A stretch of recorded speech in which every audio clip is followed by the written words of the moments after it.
You are listening to the Good Girl Podcast. My name is Cameo King. I'm the host of the Good Girl Podcast, a podcast where we are redefining what it means to be good. We do this through uncomfortable truths. I call those truths confessions. So every week we have someone on with a confession. The goal is freedom. The goal is healing.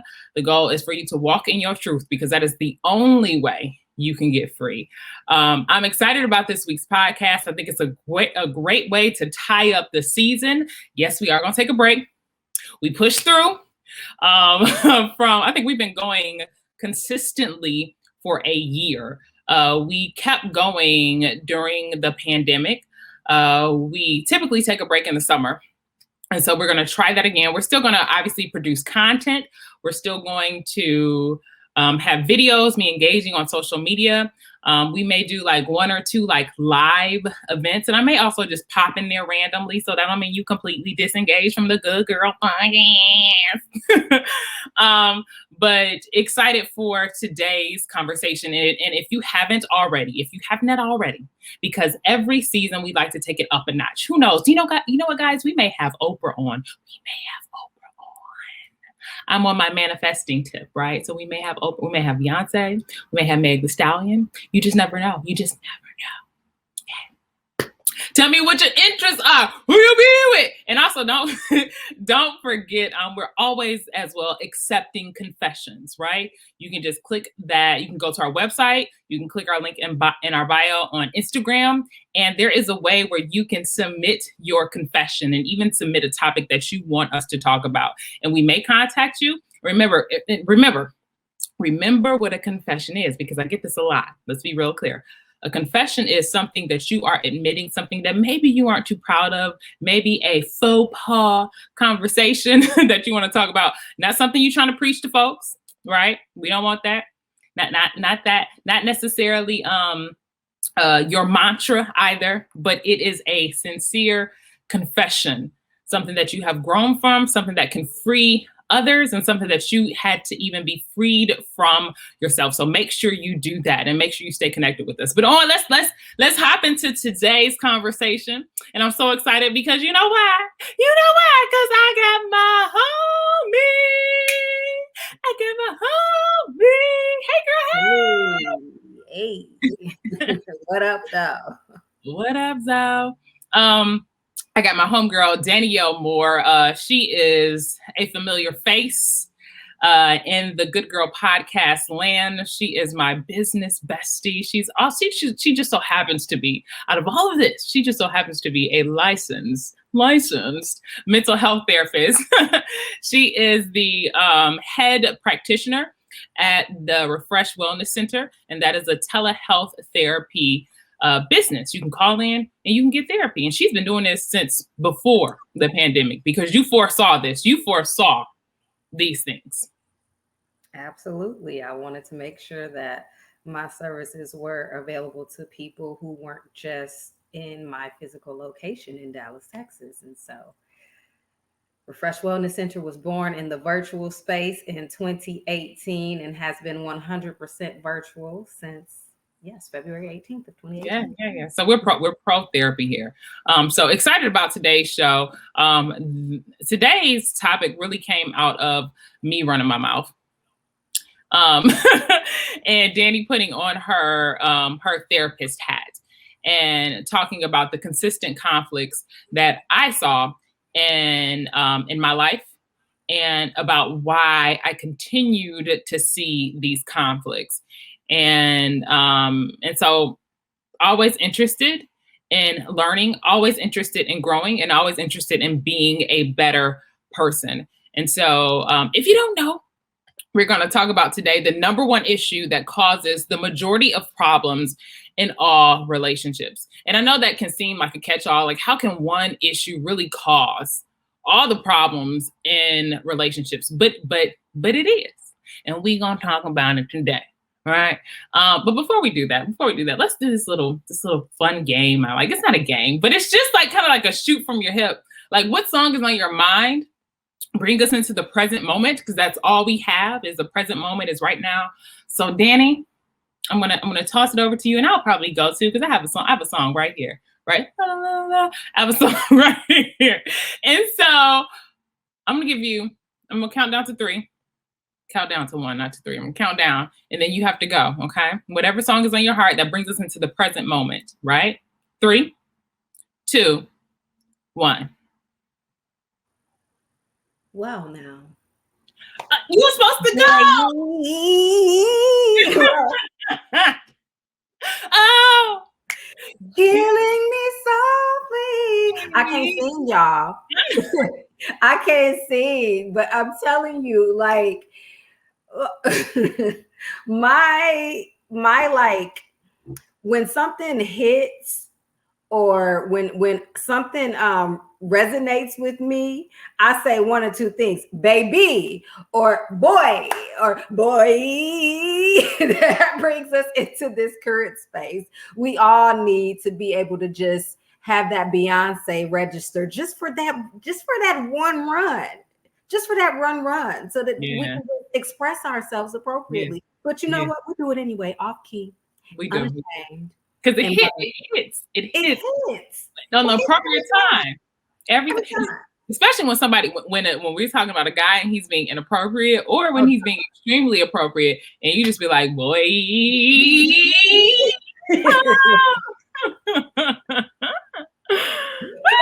doesn't matter. Either you could be doing the right thing or the wrong thing. It's fitting. It is. Because it's exaggerated. Right. That's the purpose of the line. So fellas, if you ever hear your girl say that, I don't know, it could be this one or it could be down. I don't know what you're doing, wrong or right. But so for me, you gonna count me down? Yes. I think I got 3, 2, 1. Tell me what your interests are. Who you be with? What numbers to dial? Can I call you for a while? Listen, so one of my favorite things about my friend Cameo is hearing her make up her own lyrics to songs. This would be one of them. Those are right. Those are the right lyrics. The right. Those were weren't they? No. Lyrics. Wait, the right lyrics are tell me what your interests are, who you be with, things that make you smile, what numbers to dial. I was like, you're gonna be here for a while. I'm gonna call my crew. You go call your crew. We gonna rendezvous at the around 2. Plus the lead, throw the keys to the little C's. Okay, sorry, but honestly, she was certain that those were the right. I was certain because it's the Cameo version of the song, y'all, and I love every single bit of it. It's like one of my favorite things about her. I was certain. Listen, I'll sing it again. I could have sworn those were the lyrics. Anyway, we're here. So let's hop into this topic. The number one issue that causes the majority of problems in all of our relationships, and I'm going to actually toss this over to Danny because I think you'll be able to present the clinical perspective, and then we can somewhat unpack it from there. So go ahead.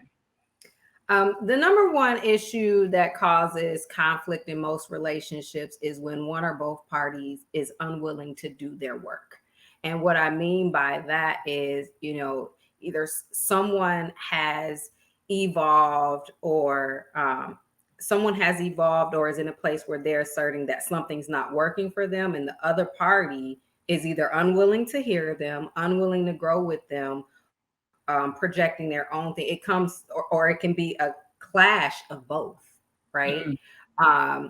And so, from a clinical perspective, it's like, okay, well, what do I do in this situation? Because again, a lot of our conflict is coming from one or both parties not willing to do what needs to be done in order to resolve conflict in the space.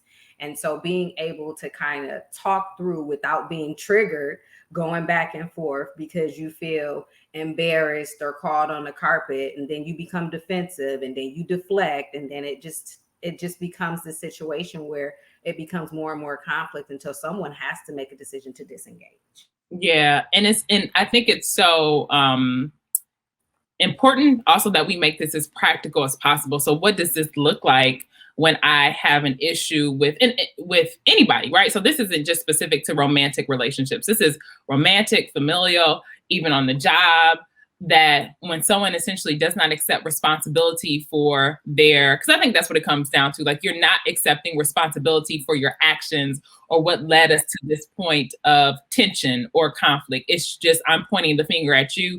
This is what you need to do. When in fact, I think those things can be true that, yep, I need to be a better listener or I need not to jump to conclusions. But I think for there to be growth on both parties, you know, two people, like it takes two to tango. You are not always right. You are not absolved when there is conflict. Like there's always something you can learn. I remember, and I feel like I learned this concept actually working. I used to work for ETA, Eric Thomas and Associates. And one thing that we learned in, like, I'll call it like employee training, is that after, like, maybe we've had an event or after something didn't go so well, right? One of Eric's philosophies was, I don't care how good or how bad or what happened, there is some place where we can take responsibility as a company, as an employee, for what went wrong. So I need you to look. I need you to search for ways you can improve upon. So what that did, I carried that mindset over into everything I did, because it did make a difference, and it did allow me to grow and to improve, even in my personal relationships. And when I tell you this concept carries over, so when I was managing for a nonprofit, there was an employee, and he consistently showed up late. And even though I would tell him, I need you to be on time, this is what time, I need you to be there, consistently showed up late. But what it did for me is I would tell him essentially an hour before the actual time started. And so that allowed me to take responsibility for whatever I could do in that situation. That doesn't mean I was necessarily wrong or right, but at what point in time are you going to be responsible for managing these people because you know his habits? That doesn't make his habits right. But if you still have a goal in mind and you're still trying to get the job done and you know he comes in late, tell him an hour before he's really supposed to be there. And so that's kind of how I look at that. Absolutely. The other piece is that instead of accepting responsibility, people use that as an opportunity to blame, shame, and attack about something else. The party who's attempting to hold them accountable. And so it's basically like saying, how can you hold me accountable if you do X, Y, and Z, and A, B, and C, and I was offended by that, and that's why I did that, and it's like you may be using some previous offense to endorse your bad behavior and to say that absolves you of responsibility in this instance. And so when you run into that, it is, best to acknowledge what that person is saying and return right back to your point. And so sometimes that can be hard to do, especially if they say something that triggers you. And that's the point. It's to trigger you, to get you off, to get the focus off of them. Right. And so, how many of you have experienced telling someone that they did something that hurt you, or making an attempt to hold someone accountable about their behavior, and they what I would call manifesting?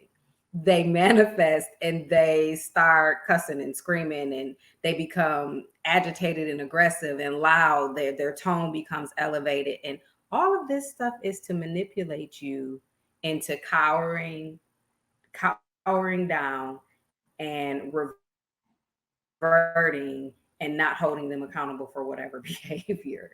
And so when you're able to call that stuff out and not be triggered by it, then that way you can move forward and see how you want to continue to respond with this person moving forward. You have to allow people the autonomy to grow and learn at their own pace. When you bring something to someone's attention, and if they're unwilling to evolve, to grow, to change their behavior, then you have to evaluate how much access that person needs to continue to have in your life if you want your life to be conflict and drama free. Yeah. I've always asked, why is it so difficult for someone to take to accept responsibility for their actions or to be accountable for their actions or however it contributed to this space we're in. Because it's typically tension that brings us here. It's typically some type of tension that brings us to this place. And for me, I think it has everything to do with it reveals places that need to be healed in the other person. It is a trigger for the other person that I'm calling you out on this behavior and you don't want to accept that that is who you are. You don't want to accept that that is what you did, that you hurt me, or that is just trash, trifling behavior that needs to be corrected or that needs to be addressed. And that they, in a sense, like because it's connected potentially to a core part of who they are. And it's going to take them down this path of truth, of reality, that you aren't who you think you are. And I think that's probably one of the most, I think that's a part of the conflict of not accepting responsibility or not being accountable for your actions. And I'll explain it like this very briefly. Like, it's different if I step on your shoe and I hurt your toe, you're like, oh, my bad, I'm sorry, because that's like an acceptable mistake. But if I tell you that you are selfish or your behavior is selfish, nobody wants to be identified as selfish. You really think that you're a giving person, and that's maybe something that you even hang your hat on. You know, it becomes more difficult. And typically that behavior is probably connected to, I feel like everything is connected to trauma, but it's connected to some type of trauma. And that's why you don't want to address it. Absolutely. It's all connected to trauma and being hypervigilant about not experiencing experiencing what you experienced at the trauma experience. Mm-hmm. Like you have people who engage in certain behaviors because they are dealing with the unhealed parts of the trauma. So you may have someone who is overly generous and, you know, will try to do things because they are selfish, right?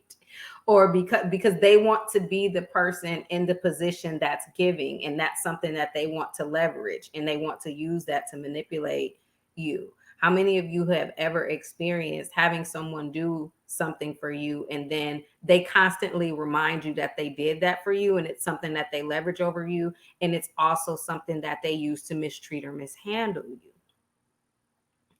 Yeah. None of that has anything to do with you. That all has to do with themselves, their own insecurities. You have people who, you know, are trying to hotwire genuine connections by doing, you know, by oversharing, overspending, overextending, doing all of these things because they fear rejection, because they have some bedrock trauma that made them feel rejected, some bedrock trauma that made them feel unloved. Yeah. And so you're doing all of these things in your relationships to try to avoid those feelings. And so when somebody holds you accountable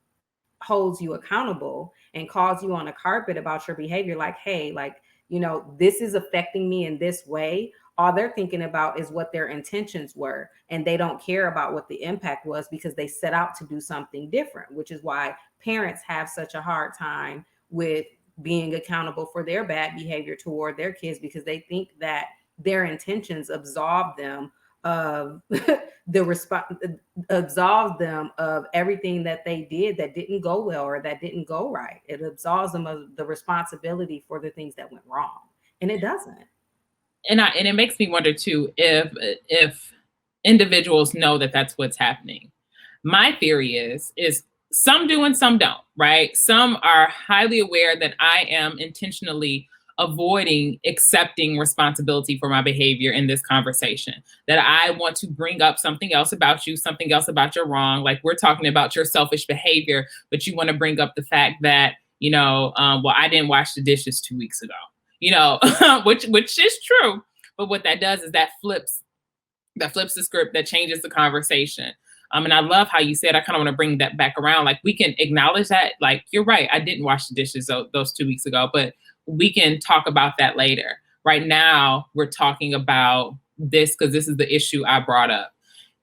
But even still, and I'm gonna come back around to it, but even still, because I've been in situations where they're like, no, we need to address this because we're talking about selfishness and da-da-da. And I've had to redirect. Like, we can definitely talk about that, but you can bring that up at a separate time or even after we finish this conversation, because right now it's about this specific, but it's so hard to redirect when It you have is people, so hard. uh, when you have like when it's such a tough pushback when you're trying to focus. And so I led with, do they really know that's what they're doing? I think some do. And I think some have the slightest idea, because I think they aren't necessarily avoiding, like consciously, they aren't avoiding responsibility. They're avoiding the pain that comes with that. Absolutely. I don't necessarily like this phrase, but I'm going to say it. Um, Humans are creatures of habit. And so the saying monkey see, monkey do. We really do what was modeled to us. And for a lot of us, our parents and our caregivers did not have good emotion regulation skills Mhm. and did not have good communication skills with us. They may have exhibited those things with other people, but in order to make you behave or do whatever it is that they wanted you to do, they would raise their voice, they would condescend, they would, do all of these things. And then they would never take accountability for how they mishandled or mistreated you. It absolved them because they're the adult, they're the parent, they're the caregiver in the situation. And so you just got to take whatever they did and get over it, because they're what I look like apologizing to a kid is the posture in most Black people's family. Well, we grow up and we take that same behavior into our adult and into our interpersonal relationships. And of course, I have to say this, that's the legacy of slavery. So, that was handed down from generations to generations of not being able to back talk or not being able to hold massa accountable for mishandling and mistreating you. Mhm. And so that was passed down, that's the legacy of slavery, and it's still very much present in our relationships today. And so it's very hard for people to accept responsibility for how they have hurt you. But it's also hard for the person who's trying to hold the person accountable, like to not be triggered, to no matter what that person says, stay on task. But, a part of that, most of it is maturity, but letting that other person know, I'm going to give you an opportunity to voice whatever concerns, hurts, or whatever it is that you have with me. But I initiated this conversation to address this. We can address the things that you're talking about, and I want to respect you enough to give you an opportunity to talk about those things, irrespective of what it is that I'm talking about right now. This isn't a tit for tat, a go back and forth. Yeah. But you are now communicating to me that you too have an issue. And I want to give you the floor and the space to be able to address that, but not in a way to where you want to override what it is that I'm talking about right now. You want to just bulldoze over what I'm saying just to get your point across. I respect you enough to allow you to be able to speak your truth. But I initiated this I initiated this conversation for me to be able to speak my truth. So let's just process through this and we can talk about how the two are connected. Does that sound fair? Child, please listen. That's easier said than done. Not Yeah, everybody it is. has this skill set. Like, You can. have this language and I still have to come back to myself, Now, the way that I have set up my current relationships, I'm just not in relationship with toxic people. I can't deal.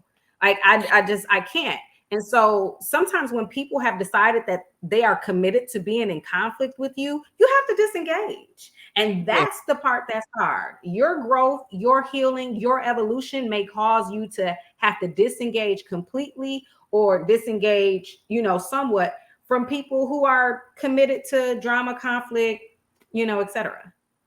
And that I'm glad you said that. I want to highlight that, but that how difficult that is in the moment to find the words when in a sense, tensions are high, or maybe when the person has said something to trigger you, or maybe when you know good and well, like you're right, or you know good and well, and I don't want to say right, but there's an explanation behind whatever happened, or if we just come to this understanding, it's hard to bring yourself back and to have those words to articulate to the person and say, hey, we can put this like we can definitely talk about that versus they had nothing to do with me. I did this, it's difficult, and it definitely takes at least one healthy person to wrangle the whole conversation in, and that can be taxing. Like, you want to check out after I just had to do all this explaining and all this finagling just to get us to a point of discussion. That is, I've done it on more occasions than I would like. And after, like, after we come to a conclusion, even after, there's an understanding, there's healing, someone accepts responsibility, I'm done.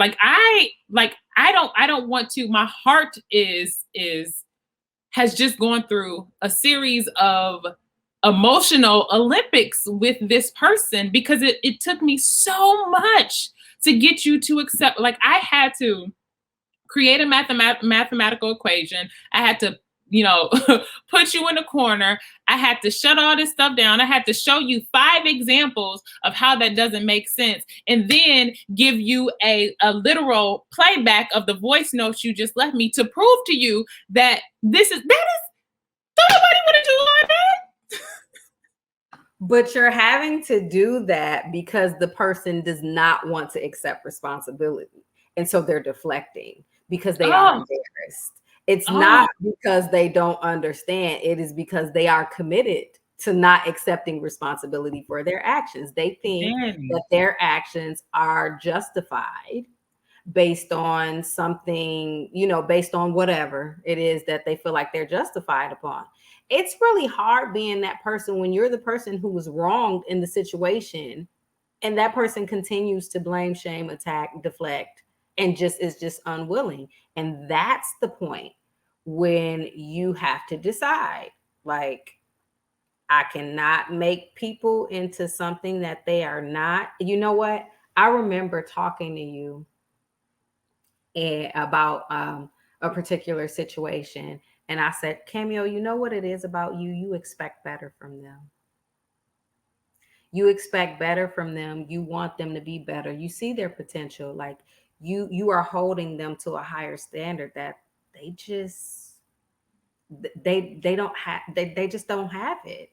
And so being honest with yourself about the limitations or capacity of others is paramount. It is. Because from there, you can decide if and how you want to show up in that relationship. It's just like, okay, does this person have the capacity to be honest with themselves and to be honest with me, to handle me appropriately and to not mishandle me, or like, what is this person's capacity? What has been their history? That they are not responsible for your idea of them, how you imagine them to be in your mind. They are responsible for who they are. And when they don't live up to who it is that you want them to be, then you become frustrated and disappointed, and you keep trying to elevate them. And we have to respect their autonomy to not evolve or grow or elevate if they don't want to, or to do it in their time. A lot of people don't think that there's anything wrong with their behavior. And while that's baffling to a lot of us, right? It's just like, you are in consistent conflict with everybody. So say,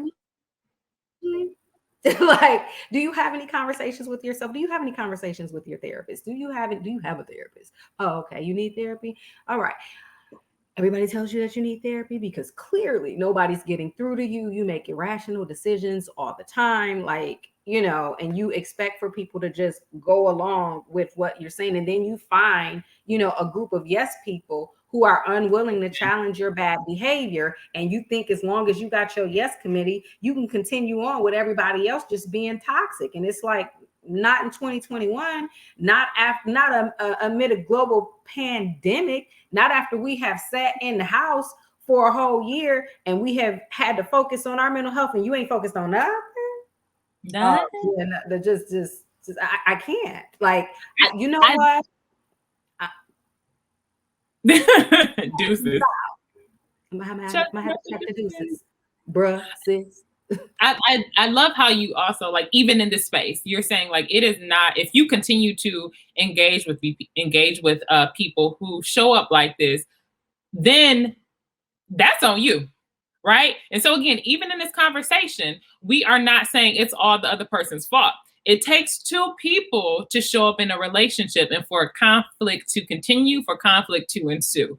And so at the point that you recognize that this person that you're engaging with refuses to accept responsibility for their behavior, they refuse to self-assess, or to engage with you in a healthy way, then therefore that person has to make a decision about how are you going to move forward. Because two things, and I just want to highlight this, because two things you said, we also have to give people their space to grow at their rate. Maybe it's just not time for them to grow right at that point in time. Maybe it is, and maybe you're the catalyst that's trying to, like, hey, tap them on their shoulder. But if they make the decision to not grow, if they make the decision to not push themselves or even consider what it is you're saying, there's nothing you can do about it. And you have to respect that and then treat the relationship as such. Because if you do not, you're going to consistently be tired. Heart then did 50,000 flips. You done wasted 2 hours trying to explain something they simply don't want to accept. You're going to begin to waste your time in that relationship. So this is a challenge on both ends, for the person who's attempting to have a healthy dialogue with someone and the person who also refuses to accept the responsibility in this place. I'm really passionate about this topic for several reasons, because I know a part of the work that I do, Danny, and you've articulated well with me, like, Cameo, a part of your calling, a part of who you are is you really call people higher and you speak to them from that space. And so I had to check myself to say, hey, Cam, you can call people all day, but if you don't pick up the phone, if they don't want to listen, move on. And also because that really is it. That's the whole gambit right there. What are you going to do now that you have the information? Are you going to respect their decision to stay stuck, to not grow, to not be accountable? Or are you going to continue to be in conflict with them because you are calling them higher and they ain't ready? What you gonna do? Yeah. And also, not that makes it that person, and we're not saying this, but just to be clear, that doesn't necessarily make that person a bad person. It's just not their time to grow in that area. Maybe they're focused on a different area. Maybe God is trying to show them something different that's not for this time.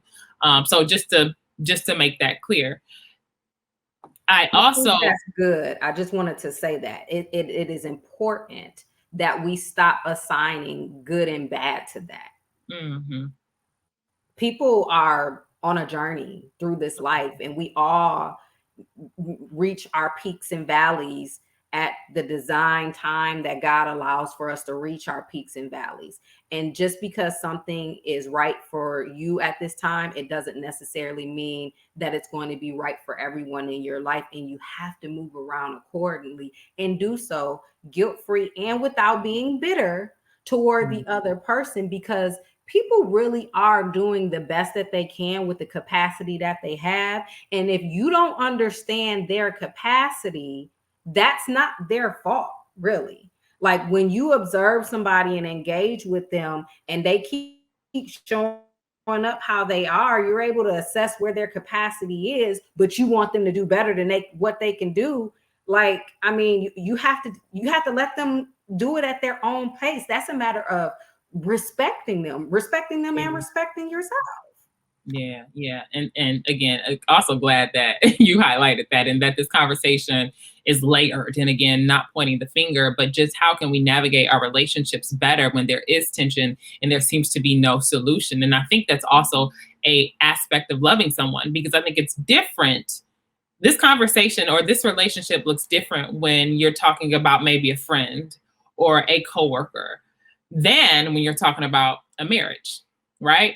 Because it's a different story. If you're trying to call your spouse higher and they're just not having it, and you are still tasked with loving them, respecting them, allowing them to exist, allowing them to grow at whatever pace they're going to grow with. Because on the flip side, if I'm with my partner, with my husband, with my man, and he sees an area that I need to grow in, and maybe he just like tap me on the shoulder or just say, "Hey, Kim, maybe try this," or "Remember when you had this conflict? Or remember when you had this?"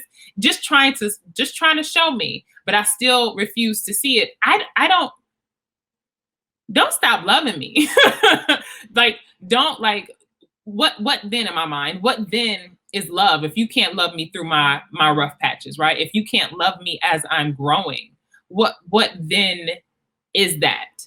But then this kind of points back to other spaces. I'm like, I don't whether you think love is conditional, I do think love is conditional. I think you can also love without conditions, if that makes sense.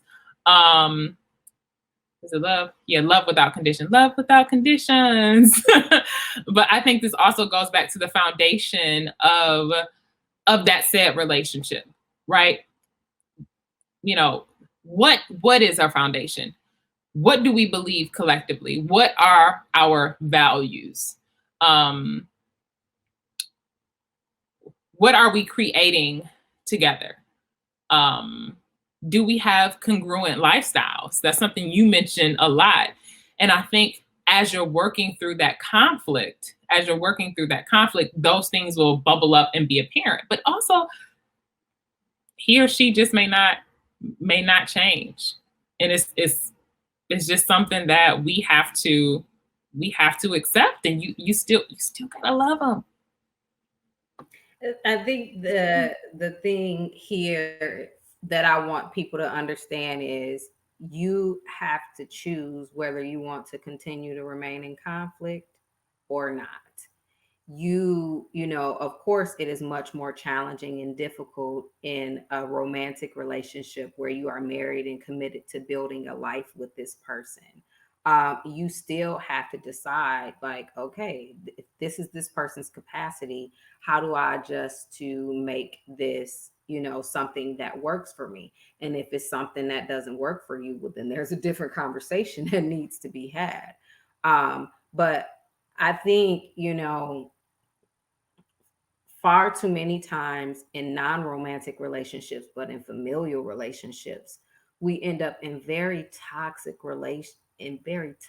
relationships with our relatives, with our cousins, our aunties, our caregivers. Like, we end up in toxic relationships with our caregivers because relatives often think that it's okay to just say and do anything to somebody because they're your relative, and don't think that there's going to be any type of repercussion, or whatever, that's family, so yada yada. No, that's really the stuff that I'm talking about. I would hope, it would be my hope, that people aren't experiencing this level of conflict in their marriages. And if you are, you need to get help. If you are having a clash like that where you are in constant conflict with your partner, you definitely need to get some help. With regard to statistics of divorce, like, people are just like, oh, divorce rates are skyrocketing and through the roof. And I'm like, how much work did we do up front to make sure that we had lifestyle congruence and compatibility before we jumped into a marriage or a relationship? People think that because they are physically attracted to each other, that equates to relationship viability, and it just does not. And so, if you have to put all of that into finding a life partner and building a relationship with someone, you need to also be looking at your interpersonal relationships. And a lot of us show up in our romantic relationships how we were groomed in our interpersonal and familial relationships. So earlier, when I was talking about like that lack of emotion regulation that you experienced from your parents, who might have cussed you out, who might have hit you, who might have been verbally or physically aggressive toward you in order to get you to do what they wanted do what they wanted. It taught you how to people please, but it also taught you that aggression gets people to do what you want them to do. And so you have adult people who cannot have a healthy discussion without becoming loud, without, and that is an intimidation tactic. It's like, I'm gonna out talk you, I'm gonna out yell you, I'm gonna do all of this stuff. And it's like, no, this stuff is unhealthy, and we have to decide that it's going to stop. And when you are the person who is trailblazing that, oh God, it's so hard. It is not easy at all, but it's necessary if you don't want the cycle to continue with your offspring. Yeah.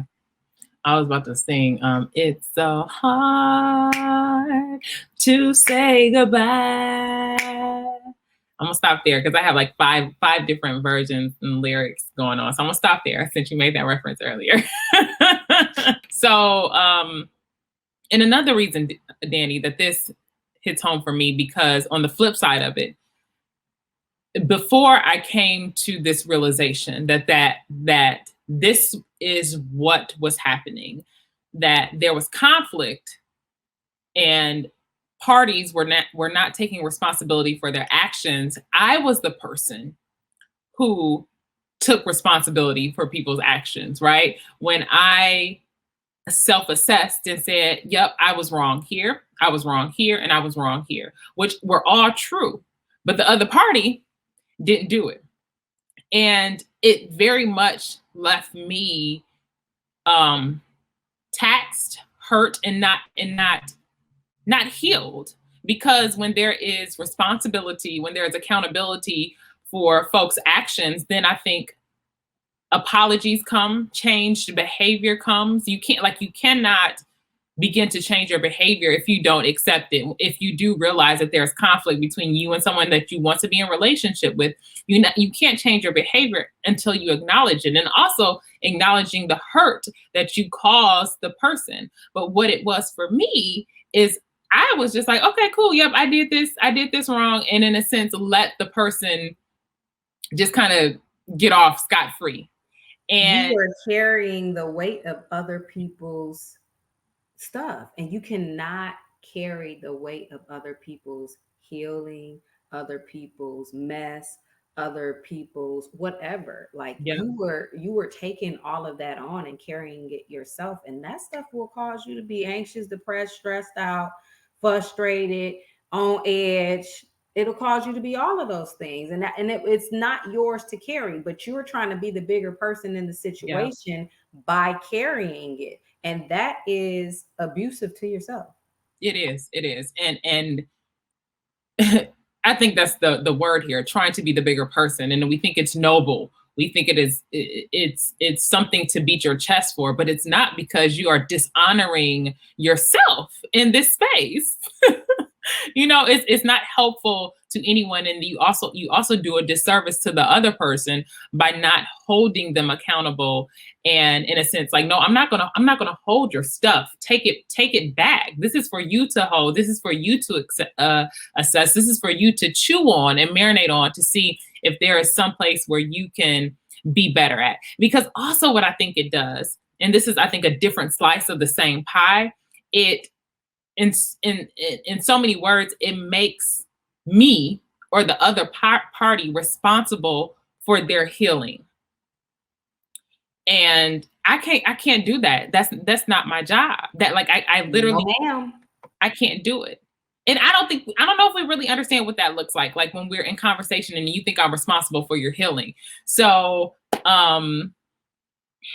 here's an example. We have a conflict. I say something that triggers you, right? I say, or I do something. Let's take it. I have on a blue and orange polka dot shirt. And suppose, Danny, you are triggered by blue and orange polka dot shirts. And you tell me, Cameo, I don't like the fact that you wore that blue and orange polka dot shirt. So some people would say, in that instance, a good friend then wouldn't wear blue and orange polka dot shirts around you, around Danny, right? And I think I would definitely take that into consideration because she is triggered by this. But if I just so happen to have on a blue and orange polka dot shirt for whatever reason, because I liked it, right? And that's something I really wanted to wear. I enjoyed it. And I knew Danny was going to be there. It is not my responsibility to change my wardrobe and to adjust my life so you can feel better. It is your job to figure out, why am I triggered by blue and orange polka dot shirts? Or how can I better manage my emotions when I see a blue and orange polka dot shirt? Because what we do, and what has happened to me multiple times, is, Cameo, I don't think you should be wearing blue and orange polka dot shirts around me. And I'm just like, oh yeah, no big deal. You my homegirl. I got you. But then what happens? I'm dishonoring myself. That's not what I want to do. That's not how I show up. And then before I know it, my entire closet is catered to making you feel safe, is catered to your triggers. And if you do that with all your friends, because I think that was definitely a part of my personality, if I do that with all my friends, if I do that with all my people, who then am I? That means your closet is controlled by my trauma-induced narcissism. Let's just call it what it is. You try to control everybody else and everything around you, and everything needs to revolve around my trauma triggers, like not triggering me. And it's unfair, and it's not everyone else's responsibility to carry the weight of that, you know, within reason, right? Within reason. That's something that's pretty reasonable. I need to go and resolve. Like, it is normal for you to be able to wear anything that you want to wear and me not be triggered by it. That's the difference between, I'll give another example. That's the difference between, like, something that's just a part of everyday life that people are going to do, that is normal and healthy, and in and of itself is not dangerous or anything like that. I just happen to be triggered by it. Then I need to go do my own work, foster some healing in whatever ways I need to do that, in therapy, read some books, some podcast, whatever I need to do, instead of projecting that onto you. On the flip side, the one that I like to use is how we have normalized sexual violence in our culture. And so you have, people who will be sexually aggressive towards you based on whatever, and then will trip on you because you are triggered, or because you call them out and say, hey, I don't like that. I had a guy on the first date pull my hair twice and grope me, and I was triggered. I didn't feel safe.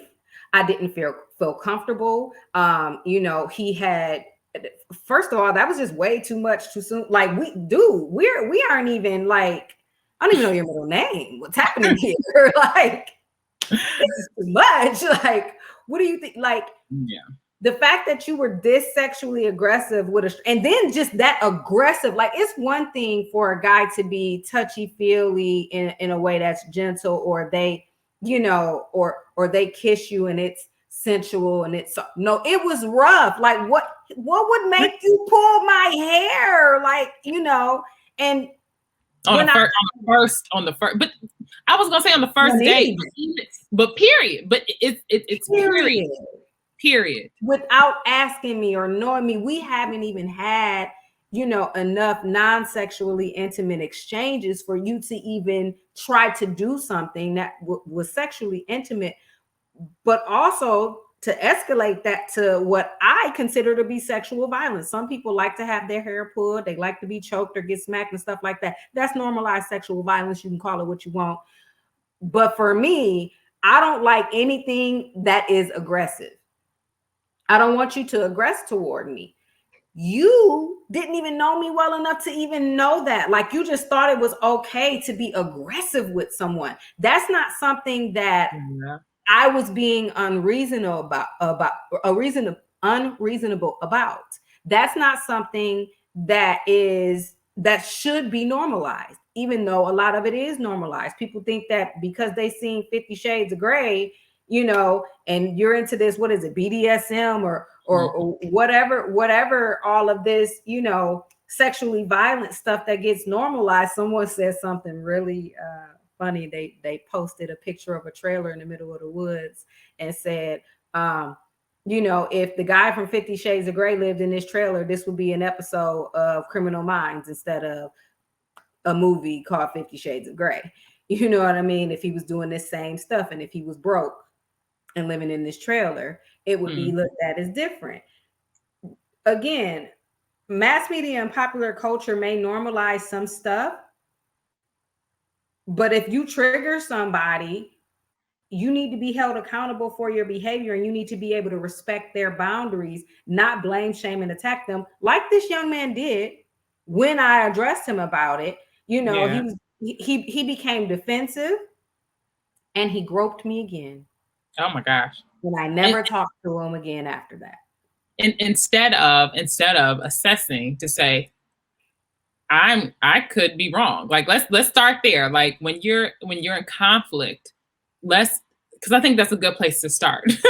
Like you could be wrong in this situation, because I think there's also an arrogance there at what the person is presenting to you, that they're wrong automatically. That's something that I have seen consistently, that there is no consideration that you could be wrong, that you are the person that is at fault here, but it's always pointing at the other person. So even in that space, but like you said, like you said, it's not my responsibility to carry the weight of your healing, or to carry, you know, the weight of you being responsible for your behavior. He's just like, he literally insulted me and said, well, aren't you a mental health therapist? Why can't you turn none of that off? Like, you need to get over that. Like if somebody did something to you, you know, if you were abused or assaulted or whatever, like you need to get over that. You a mental health therapist. How are you a mental health therapist? And then you got all this, like he literally attacked me. And then attempted to grope me again, y'all. It was like something out of a movie. But like you said, I was trying to be the bigger person. And I was like, maybe we just had a breakdown in communication. Yeah. So how about I try to communicate with him and let him know, like, hey, I'm not okay with this. Instead of just completely throwing him away and treating him like he was disposable, I made an attempt to say, maybe we're having a breakdown in communication and maybe I just need to share some things with him. And me sharing with him resulted in him insulting me further and attempting to grope me again. Like, that's when you have to say, okay, yeah, I now have to dissolve this situation, limit your access. You know, I now have to make a decision to respect that you want to be in that space and be whatever it is that you are. I don't even have to label you. I don't have to call you bad or toxic, I don't have to label you. I can just say, you know what? You don't work for me. Yeah, because I think the consistent theme that I'm seeing there when we refuse to accept responsibility for our behavior is that behavior has been acceptable in so many spaces in our lives, and no one has ever challenged it. No one has ever challenged it.